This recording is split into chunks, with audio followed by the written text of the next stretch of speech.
10 తలలు ఉన్నోడు రావణుడంట, ఒక్క తలుపు కూడా చెడులేదే రాముడికంట. రామ రావణుల పెట్టి రామాయణ మాట గట్టి మంచి చెడుల మధ్య మనని పెట్టారంట.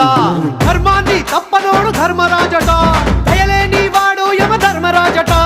వీడి బాట నడవకుంటే వాడి వేటు తప్పదంటూ ఈ బతుకును నాటకంగా ఆడిస్తున్నారంట. రంగా రంగా రంగస్థలాన ఆడడానికంటే ముందు సాధనంటూ చెయ్యలేని ఆట బొమ్మలవు అంట.